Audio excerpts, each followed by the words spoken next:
اللہ اللہ میرے اللہ اللہ۔ اور پھر سیدہ عائشہ صدیقہ رضی اللہ تعالیٰ عنہ فرماتی ہیں کہ حضور پاک صلی اللہ علیہ وسلم نے فرمایا مجھے کہ عائشہ، اس رات میں جو بندہ جو دعا بھی اپنے لیے مانگتا ہے اللہ رب العزت اس کو ضرور قبول فرما لیتے ہیں، لیکن چند لوگ ایسے ہیں جن کے اعمال کی وجہ سے اس رات بھی ان کی بخشش نہیں کی جاتی، اس رات کو بھی وہ لوگ دھتکار دیے جاتے ہیں۔ تو میں نے پوچھا کہ آقا مجھے ان کے نام تو بتا دیجئے، ان کے گناہوں کی وجہ بھی بتا دیجئے۔ تو سب سے پہلے فرمایا کہ عائشہ، اس رات میں اللہ رب العزت سب کی بخشش فرما دیتے ہیں، لیکن شرک کرنے والے مشرک کی بخشش نہیں فرماتے۔ شرک کیا ہے بھائی؟ سیدنا ابراہیم علیہ السلام نے بھی اپنی قوم کو شرک سے منع کیا تھا۔ ان کا جو عبادت خانہ تھا قوم کا، اس کے اندر بھی انہوں نے طرح طرح کے بت رکھے ہوئے تھے، اور وہ اپنی التجائیں، اپنی دعائیں ان بتوں سے مانگا کرتے تھے۔ اسی طرح جب حضور پاک صلی اللہ علیہ وسلم مکہ مکرمہ میں پیدا ہوئے تو بیت اللہ کے اندر بھی مکہ مکرمہ کے سرداروں نے بت رکھے ہوئے تھے، اور وہ کہتے تھے کہ یہ ہمارے اللہ کے نائبین ہیں، نعوذ باللہ، ہم ان سے کہتے ہیں یہ ہمیں اللہ سے لے کے دیتے ہیں، یہ بت اس کی ڈیوٹی اللہ نے لگائی ہے کہ یہ ہمیں اولاد دیتا ہے، یہ بت، یہ خدا، یہ ہمیں اللہ سے بارش لے کے دیتا ہے، یہ خدا ہمیں اللہ سے رزق دے کے دیتا ہے، یہ ہمیں بارشیں لے کے دیتا ہے، یہ ہمیں خوشحالیاں دیتا ہے۔ ایسے ایسے انہوں نے تصور بنائے ہوئے تھے۔ تو حضور پاک صلی اللہ علیہ وسلم نے ان سب کے سامنے ایک ہی کلمہ توحید بیان کیا کہ اگر کوئی الہ ہے، عبادت کے لائق ہے، تو وہ صرف اور صرف اللہ رب العزت کی ذات ہے۔ لا الہ الا اللہ، کوئی معبود نہیں ہے اللہ کے علاوہ۔ اگر کوئی معبود ہے تو اس کا نام کیا ہے؟ بولو، اللہ ہے۔ بس اسی بات کی لڑائی تھی مشرکین مکہ کے ساتھ۔ وہ کہتے تھے ہمارے ساتھ کمپرومائز کر لو، ہم تمہارے اللہ کی بھی عبادت کریں گے لیکن ہمارے معبودوں کو کچھ نہ کہو۔ لیکن آقا کریم صلی اللہ علیہ وسلم نے ان کے ساتھ کمپرومائز نہیں کیا، فرمایا عبادت کے لائق صرف اللہ ہے۔ صرف کون ہے؟ اللہ ہے، بس۔ تو اللہ پاک شرک کی مذمت کرتے ہوئے قرآن پاک میں ایک جگہ فرماتے ہیں ان الشرک لظلم عظیم، کہ شرک بہت بڑا ظلم ہے اپنے اوپر۔ پھر فرمایا ان اللہ لا یغفر ان یشرک بہ ویغفر ما دون ذلک، کہ اللہ پاک شرک کے علاوہ سارے گناہوں کو قیامت کے دن معاف کر دیں گے، لیکن مشرک کو معاف نہیں کریں گے۔ پیران پیر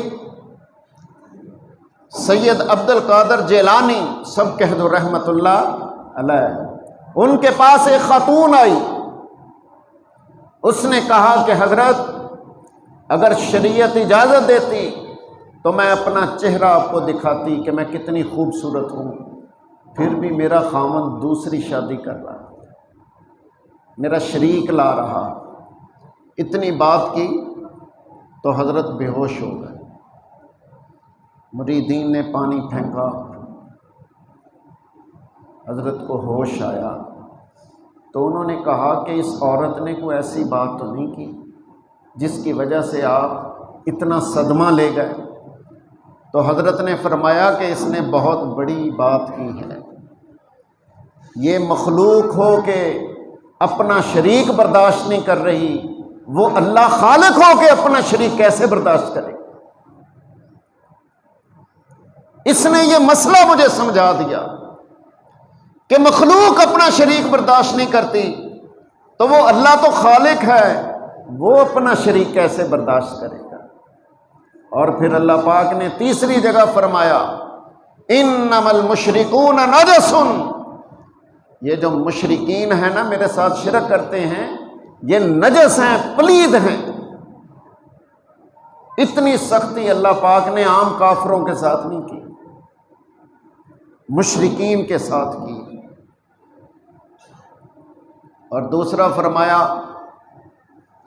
اس بندے کی بھی اس رات بخشش نہیں ہوگی جو اپنی شلوار، پیجامہ، چادر ٹخنوں سے نیچے رکھتا۔ کیا وجہ اس کی؟ یہ قرآن کہاں پہ اترا بھائی؟ عرب میں۔ کہاں اترا؟ عرب میں۔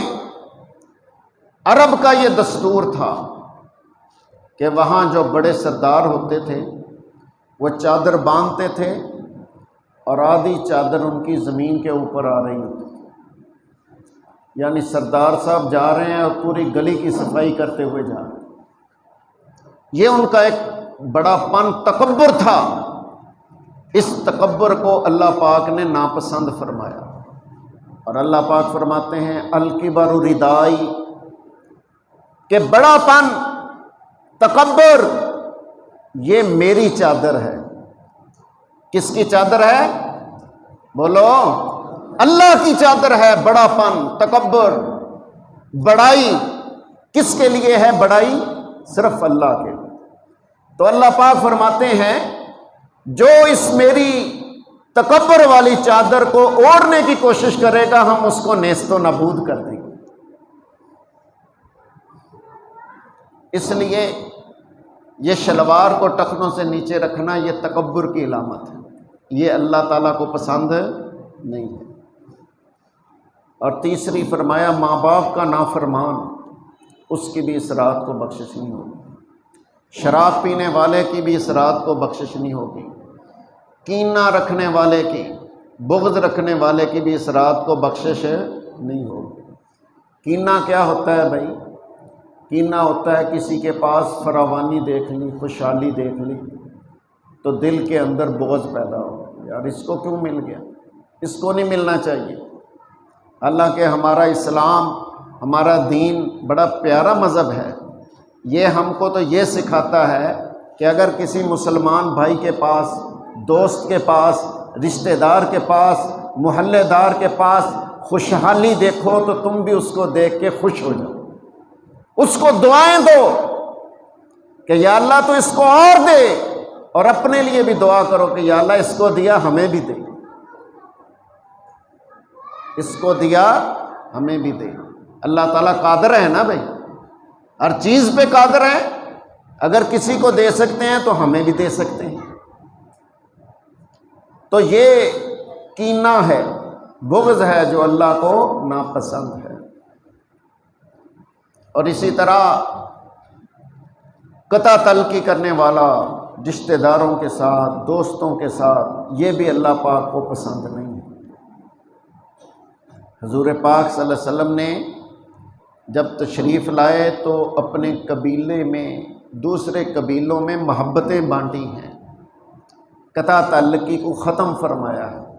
اللہ میرے اللہ، اللہ میرے اللہ، اللہ میرے اللہ۔